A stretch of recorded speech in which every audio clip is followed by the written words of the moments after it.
Aqui, né, a gente vai falar hoje sobre o custo real do inventário e as perdas invisíveis da sucessão.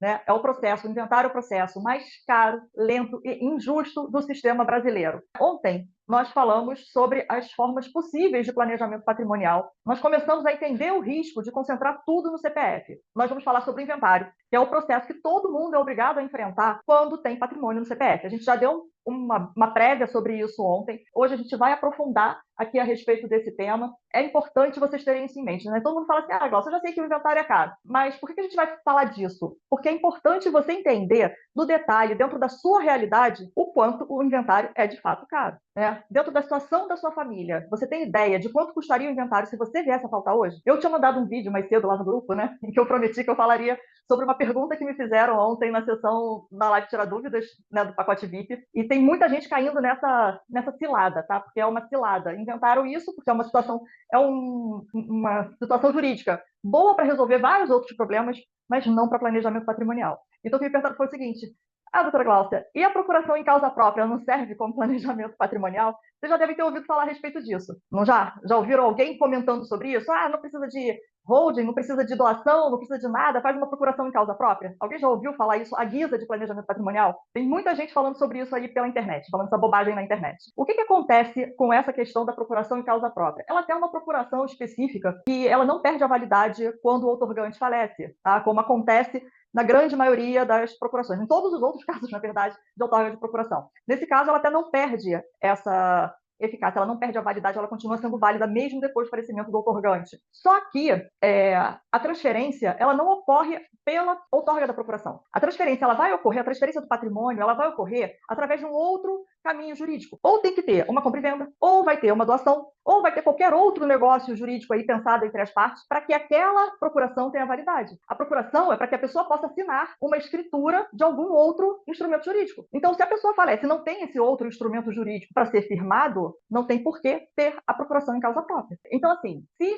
essa transferência for firmada a título de doação, vai incidir o mesmo imposto sobre doação, o mesmo ITCMD, que a gente já viu ontem que é tão caro quanto do inventário. Se for por uma compra e venda, vai incidir o ITBI. Vai ter que ser feito todo o processo, todo o trâmite de uma compra e venda e ter que pagar o ITBI. Nesse caso, o outorgado pode ser até obrigado pelos outros herdeiros a comprovar a efetiva realização daquele negócio. Quer dizer, você tem que me provar aqui que você realmente deu o dinheiro para o papai. Cadê essa transferência do dinheiro para o papai? E aí estaremos diante de uma simulação passível de ser anulada. Então, que planejamento é esse? Não é planejamento. Né? Na verdade, sempre que se fala em outorga de procuração em causa própria, já bate assim, já soa aquele sino assim, de simulação. E aí, anular isso, honestamente, é muito fácil. Muito fácil.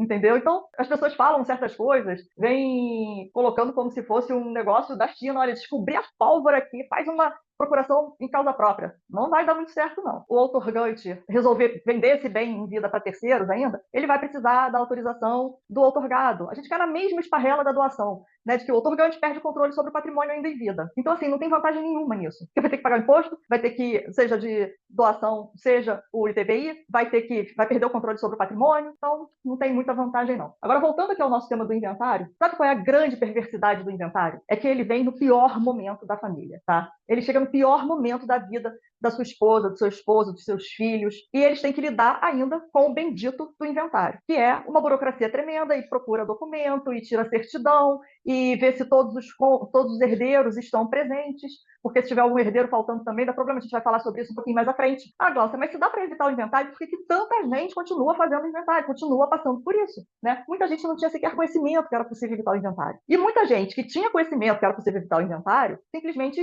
deixa para lá. Acha que dá tempo, acha que pode fazer depois, acha que, depois eu resolvo isso. E a gente sabe que quando a gente fala assim, depois eu resolvo isso, depois não chega nunca, né? Ele só vai chegar a hora que o calo apertar. Aí ele chega. Só que nem sempre dá pra gente tomar as melhores decisões nesse momento, infelizmente, né? Seria ótimo se a gente tivesse um combinado aí, né, com Deus, enfim, para a gente falar, olha, dá um probleminha aqui, mas tem tempo ainda de eu resolver essa situação, porque eu fui deixando para trás, eu fui procrastinando e tal. Mas não é assim que acontece. O inventário, eu costumo comparar o inventário a uma carniça. É uma comparação meio feia, né? Mas ela funciona bem. Porque o que acontece com o inventário?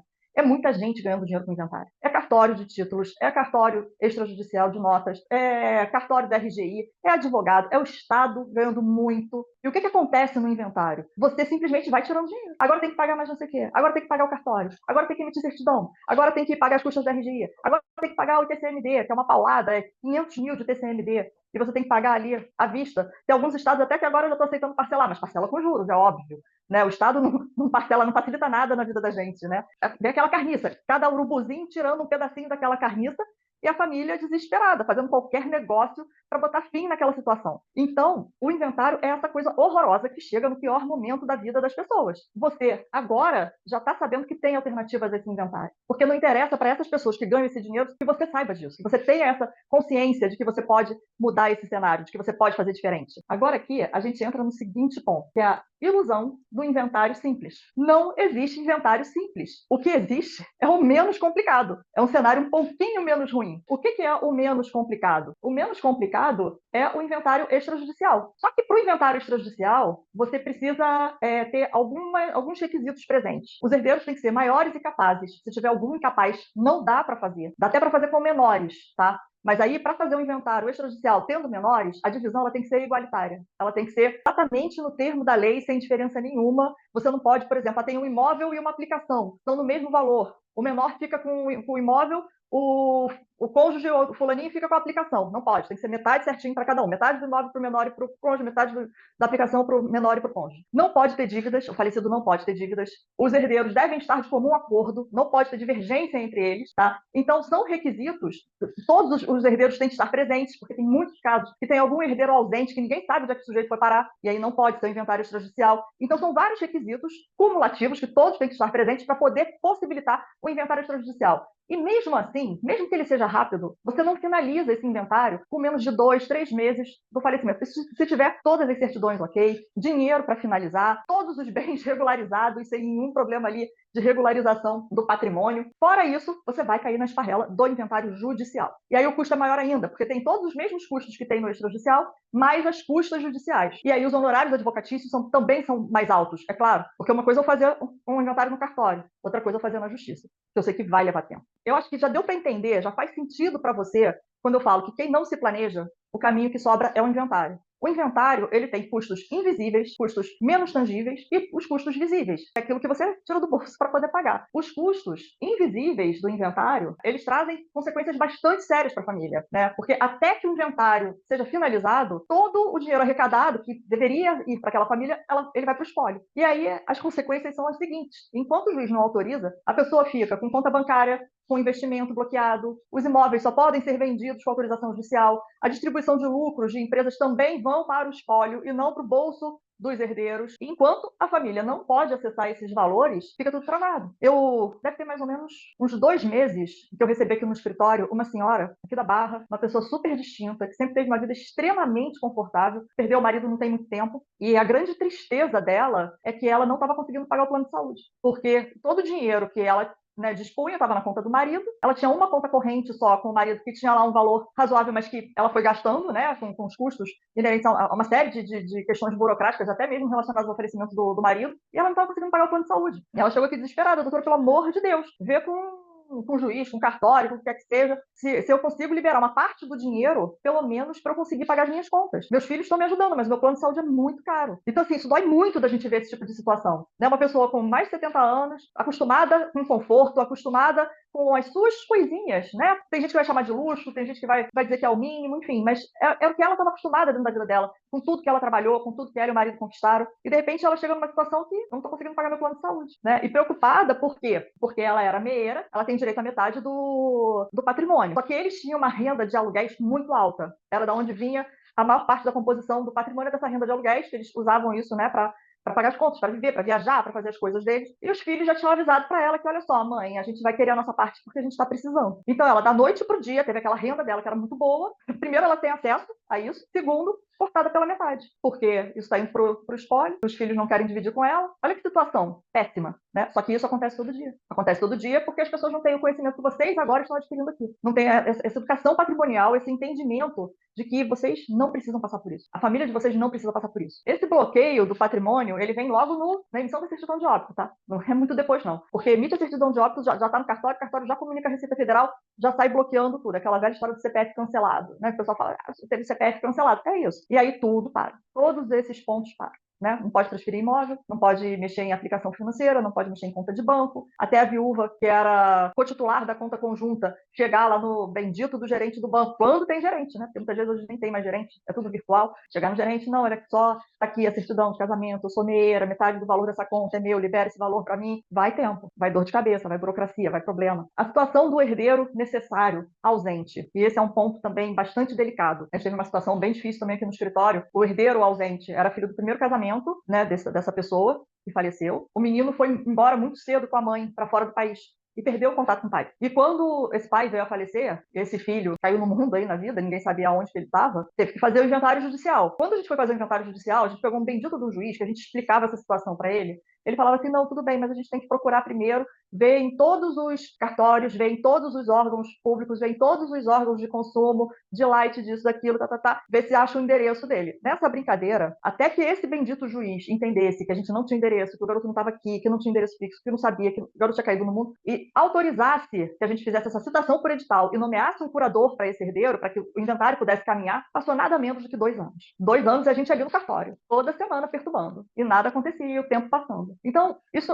é desnecessário. Não tem por que as pessoas passarem por isso. Quando faz um planejamento, o que faz? Faz a estrutura e deixa a parte desse herdeiro reservada. Ele que lute depois para receber, mas não vai atrapalhar a vida de mais ninguém, porque o resto já vai estar tudo organizado. Você separa a parte dele, porque ele é herdeiro necessário. Ele tem direito à legítima dele, ele pode, no futuro, vir a questionar e querer anular o resto todo. A partir do momento que separou a parte dele, o resto você pode planejar do jeito que quiser. E não vai travar o patrimônio de todo mundo, não vai trazer problema para todo mundo. O maior problema não é o que se paga, é o que se perde. Como eu falei, nem sempre é tangível, né? Você perde muitas vezes a harmonia da família por causa do inventário. Foi o que eu falei ontem, começa aquela briga. Quem que vai pagar? Quem que vai ser o inventariante? E a coisa vai tomando, né, engrossando o caldo a partir dali. Tem outro problema do inventário que pouca gente fala, mas que essa semana eu tive um problemão aqui no escritório do cliente por conta disso. Que é isso aqui, olha, a copropriedade, que é o pesadelo depois do inventário. O que acontece? Geralmente, as pessoas, quando fazem a partilha no inventário, elas fazem essa partilha por quinhão, pura e simplesmente. É difícil a gente ver um inventário em que as partes combinam assim,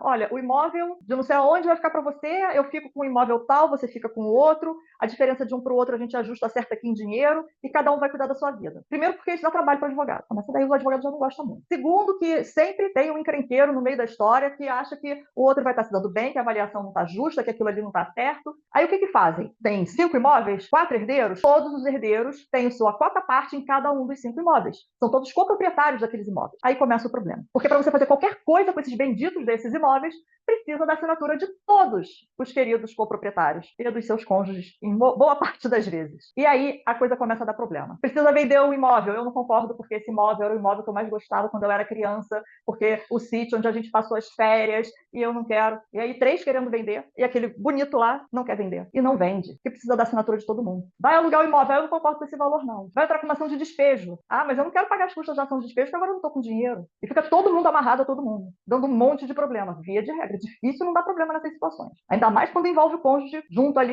falando na orelha. E como é que a gente evita isso? Se esse patrimônio está no CNPJ, essa situação vai ser decidida de acordo com o que tiver no acordo de sócios, o que tiver no contrato social. E quem vai decidir isso é o titular daquele patrimônio, é o pai, é a mãe. Eles que vão colocar essas regras. Eles vão poder dizer que o fulaninho, né, o filho 1, vai ser o administrador, porque ele é o cara bom de administrar as coisas. Não vai ficar na mão do filho 3, que é o doido da vida, perdulário, que nunca administrou nada, que não sabe administrar nada. Olha a diferença de situação. Mas tem 4 sócios nessa empresa, cada um com 25% da empresa, depois que o pai faleceu, porque até o pai, enquanto o pai estiver vivo, quem manda nessa empresa é o pai e a mãe. Morreu o pai, a mãe continua mandando em 100% da empresa, recebendo 100% da renda oriunda de tudo aquilo ali, de todo aquele patrimônio. Os filhos só vão abrir o olhão assim e querer pegar esse patrimônio depois que os 2 falecerem. Isso se for a vontade da família nesse sentido, é claro. Então, dentro do CNPJ, o que acontece? A gente vai votar. O quórum é de 3/4. Nós vamos alugar o imóvel. E está todo mundo autorizado a fazer isso na forma mas é aí porque é uma empresa. 3 concordam, um gostoso não concorda? Amigo, sinto muito, nós vamos vender o imóvel. Não fica todo mundo engessado dependendo de um bonitão lá que está querendo criar casa. Eu já vi casos aqui, olha que coisa absurda, um imóvel com 6 coproprietários, com valores diferentes.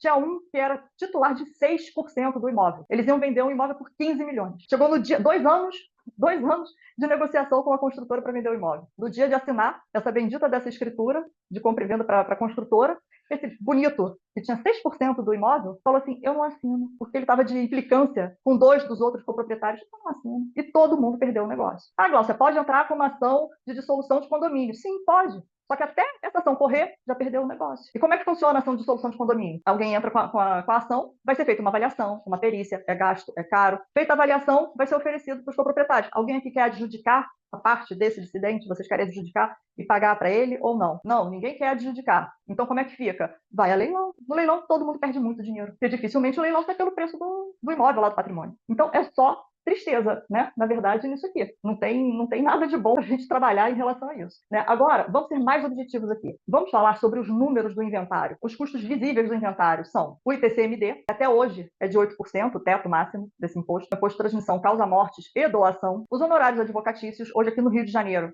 a tabela mínima da OAB prevê que os honorários mínimos são de 8%, mas isso varia, como eu disse, até um processo judicial. A gente já sabe que vai demorar mais, que vai ser mais complicado, vai ser mais caro. Custas e taxas aí giram em torno de 0,7% a 2%, mais ou menos. A gente vai começar a fazer aqui uma simulação do inventário. Isso é um caso aqui que a gente teve no escritório, tá? Uma pessoa, uma família com patrimônio de 3 milhões de reais. Tinha um imóvel de 2 milhões de reais, né? Considerando o valor venal. Bota isso na cabeça que é o valor venal. Investimentos na ordem de 1 milhão de reais. Só que esse imóvel, ele tinha sido adquirido muitos anos antes por cerca de 700 mil reais e era esse valor que constava no imposto de renda. Por que essa diferença entre tanto de valor venal, tanto que custava no imposto de renda, o valor histórico do bem, é importante? Porque quando a gente fala em doação e inventário, a base de cálculo da alíquota é esse valor venal. Ainda é o valor venal. Amanhã a gente vai ver que vai passar para ser o valor de mercado. Quando a gente fala em uma holding, em institucionalizar esse patrimônio, o valor que é considerado para a base de cálculo dessa alíquota, né, desse imposto, é o valor histórico. Então, só aqui, só nesse pequeno detalhe,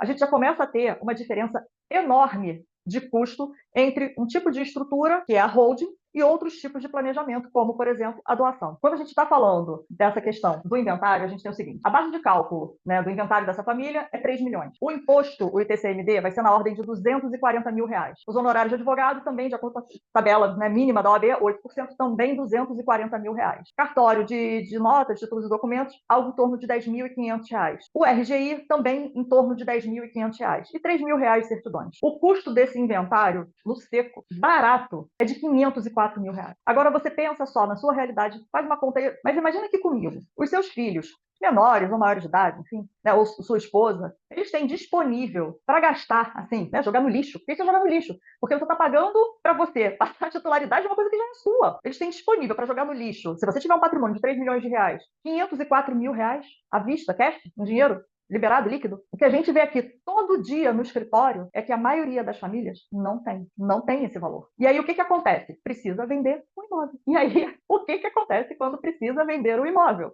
Acontece isto aqui. Quem estiver comprando vai comprar esse imóvel com deságio. Geralmente esse deságio é de cerca de 20% menos do valor de mercado. Vamos botar aqui seja do valor venal, né? Vamos ser generosos ainda aqui. Então, o imóvel que valia 2 milhões de reais vai ser vendido por 1 milhão e 600. E aí, como você está vendendo o imóvel, você tem que pagar o ganho de capital. O imposto de renda sobre o ganho de capital. E qual vai ser o ganho de capital? Vai ser 1 milhão e 600 menos os 700 mil, que é o valor que está lá no imposto de renda, e vai ter a alíquota de 15% sobre esse valor, que vai dar 135 mil reais. A gente somando aqueles 504 mil, que é o custo do inventário, com a perda pela venda do imóvel, a perda patrimonial do deságio, mais 400 mil reais, com esses 135 mil reais do imposto de renda pelo ganho de capital, a gente tem uma perda patrimonial efetiva de 1 milhão e 39 mil reais, sobre um patrimônio de 3 milhões de reais, considerando o valor venal. Isso dá uma perda de 34,6% do patrimônio. O que você acha disso? Eu acho um absurdo, uma indecência. E agora, quem está aqui não tem mais desculpa para passar por isso, não. Para ter esse tipo de problema, não. Porque você já entendeu o tamanho do problema aqui. O inventário, ele nada mais é do que o preço da falta de planejamento. Quem entende o custo disso não vai procrastinar, não vai deixar de tomar alguma providência, porque não tem cabimento isso. São coisas muito superlativas, né? E quanto maior o patrimônio, é proporcional, maior vai ser esse imposto. Muitas vezes, quem tem um patrimônio muito grande, isso aí pode até fazer muita diferença. Mas, de qualquer forma, né, gente, convenhamos, por alguns milhões no colo do governo, só porque você deixou passar o momento certo de você tomar uma providência, acho que ninguém aqui trabalha para isso, né? A gente não trabalha, eu não trabalho para isso. Eu não trabalho para ficar deixando dando minhas coisas aí para o governo fazer as coisas que ele faz. E que ao invés de pegar o seu patrimônio e ter ele todo para os seus filhos, para os seus herdeiros, para sua esposa, para o seu marido, quando você não estiver mais aqui, não, vai para o governo. Eu não aceito isso, não. Eu tanto não aceito isso, né? Eu vim aqui, marquei esse desafio para ensinar isso para você. Vamos botar aqui um patrimônio de 5 milhões. E ela já vai trazer aqui o valor do custo total do inventário para vocês. Entendeu? É bem simples de usar. Aqui, na planilha 1, aqui embaixo, tem as orientações. Você vai baixar essa calculadora, vai fazer uma cópia dessa planilha para vocês. E aí você pode alterar os valores aqui das cédulas verdes. Por quê? O imposto sobre herança, por exemplo, aqui no Rio de Janeiro, ele é progressivo. E aqui, na terceira linha aqui embaixo, a gente tem as alíquotas de todos os estados, vigentes em todos os estados aqui do Brasil. Então, você vê qual é a alíquota correspondente ao seu estado e coloca aqui nesse campo aqui do imposto sobre herança. O honorário de advogado é difícil variar muito disso aqui, tá? Porque, geralmente, é o valor mais ou menos de tabela mínima de todo mundo. Vai ser no mínimo de 8%. O Rio de Janeiro, na verdade, é um dos estados que tem o menor valor aqui de honorários mínimos, fins de inventário. A grande maioria dos estados parte aí de 10%, mas aqui no Rio de Janeiro é um pouquinho menos. Gente, olha só, amanhã nós vamos falar sobre uma coisa ainda mais séria do que tudo isso que a gente tratou hoje, tá? Que são essas mudanças relacionadas à reforma tributária. Para quem ainda não está entendendo muito bem a história da reforma tributária, é o seguinte: a partir de 1º de janeiro de 2026, começam a serem aplicadas as regras de transição. Essa reforma ela vai ser implementada aos poucos, mas muita coisa já começa a valer a partir de 1º de janeiro do ano que vem. E isso tudo vai aumentar muito o custo da herança, né? O custo da doação, o custo de planejamento, o custo de renda. E o que hoje já é muito caro vai ficar muito pior. Isso eu vou mostrar para vocês no detalhe, certinho amanhã, o que vai aumentar, como vai aumentar e o que vai ser possível fazer diante desse novo cenário. Amanhã a gente vai ter uma outra ferramenta exclusiva. Eu acho, assim, eu não acredito, né, que a gente possa falar de planejamento patrimonial sem trazer vocês para a realidade de vocês, sem que vocês entendam realmente ali na matemática como que isso pode funcionar. É até engraçado o advogado falar isso, né? Porque o advogado geralmente é uma raça completamente avessa a números, mas dentro do planejamento patrimonial a gente tem que falar muito sobre esses números, porque são eles que vão dar o norte e o sentido para vocês do que vocês precisam fazer. Amanhã a gente retoma para falar sobre os impactos da reforma tributária, no fino, no detalhe ali, sobre tudo isso que a gente vem colocando aqui, para a gente amarrar um pouco mais essa nossa conversa, tá bem? Um beijo para todos, uma boa noite, fiquem com Deus, até amanhã.